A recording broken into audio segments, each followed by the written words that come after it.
Welcome, and for today's video we're going to celebrate Halloween by talking about 5 of the scariest Pokemon in the series. Let's start with the embodiment of Poke Halloween itself, Gourgeist. They don't look frightening at first. Actually, they look kind of silly.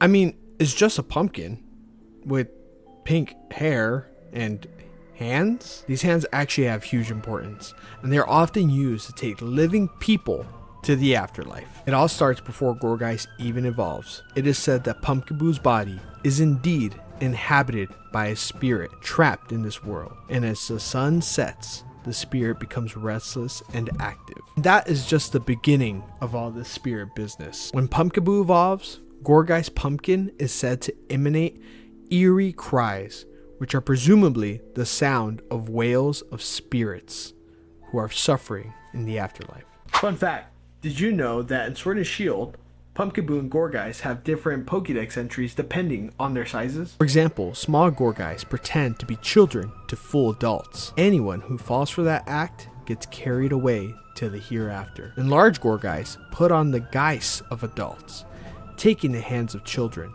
to lead them to the afterlife.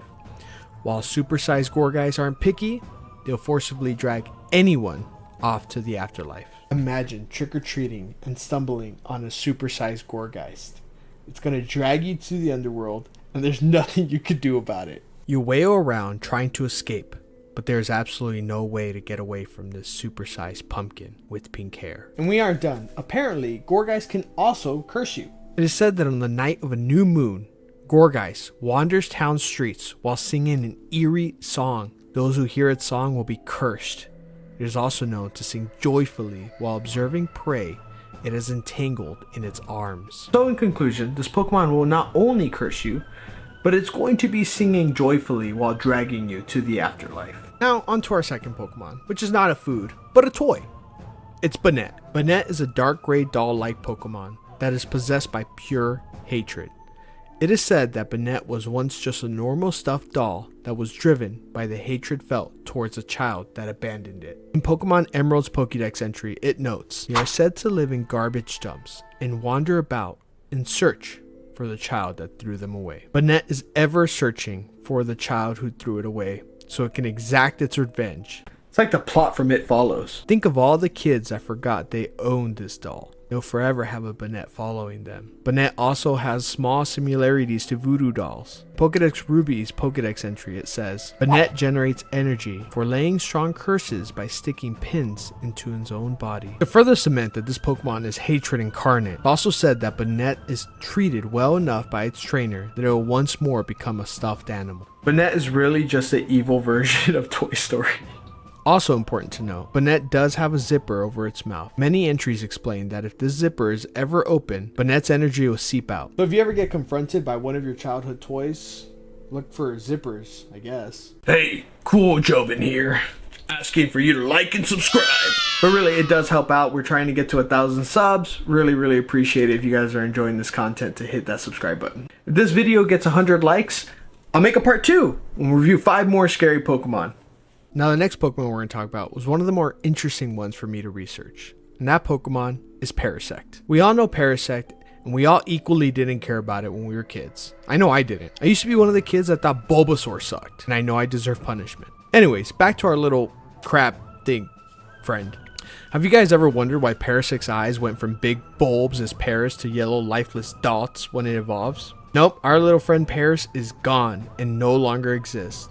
And that thing that is Parasect is in fact the parasite mushroom on its back. That orange little crab creature thing is just a husk. Parasect has a lot of similarities to the cordyceps we see in real life that was popularized in media like The Last of Us games and TV shows. Cordyceps use its spores to infect and manipulate helpless ants, beetles, and spiders, leading them into inexplicably painful deaths. Once they've been infected, the host dies, and the parasite takes control.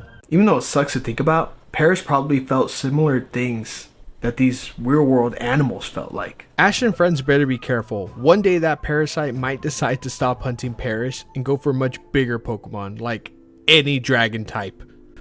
Wow, Pokemon can be scary. I mean, we've discussed dolls, bugs, pumpkins. What else is there? What about actual dead humans? Ah yes, Yamask. One of the most popular spooky Pokemon. Yamask is based off Egyptian motifs.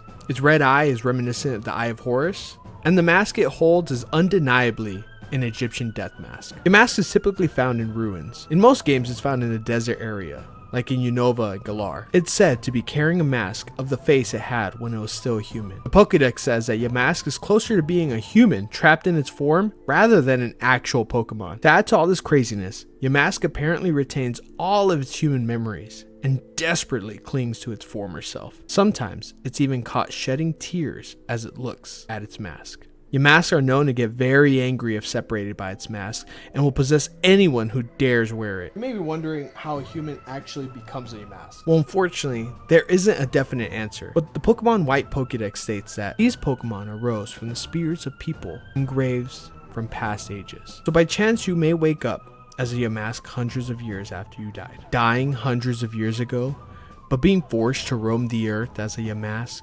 keeping all of your memories, all of the happy moments, all of your regrets, following you, eating at you, and there's nothing you can do but weep as you look into the old but familiar mask. That idea is creepy as hell. That's actually creepy. That one's actually creepy. Now, last Pokemon we're going to review is actually one of my personal favorites, Froslass. I know what you're thinking. How is Froslass scary? It has a cute design, and it looks generally harmless. That's what it wants you to think. In reality, Froslass is keeping some very creepy secrets. Let's start off with how Froslass is said to have been discovered. Heart Gold and Soul Silver's Pokédex entry state, legends in snowy regions say that a woman who was lost on an icy mountain was reborn as a Froslass. Okay, so Froslass is apparently a woman who froze to death. Legends Arceus says she was bearing a grudge as she died, and known to place deathly curses on misbehaving men. So I'm good. I know I'm good. So what does she like to do? Well, one of her favorite hobbies is to find humans or Pokemon that she likes and freeze them with her icy breath, which is minus 60 degrees Fahrenheit, and then take them to her chilly den where they become decorations. So if you ever get caught by a Froslass, your final moments may be frozen solid and being forced to wait your slow, painful death while you are a piece of furniture for a Froslass. So there you have it. 5 spooky Pokemon just in time for Halloween. If you like what I have to say, I have a video of the top 5 things that I think Pokemon should do for Generation 10. And it'll be linked somewhere, plugged somewhere there. Otherwise, happy Halloween, and I hope you have a wonderful day. Bye. Oh my god, wow, I should totally subscribe to Jobin. He's so awesome.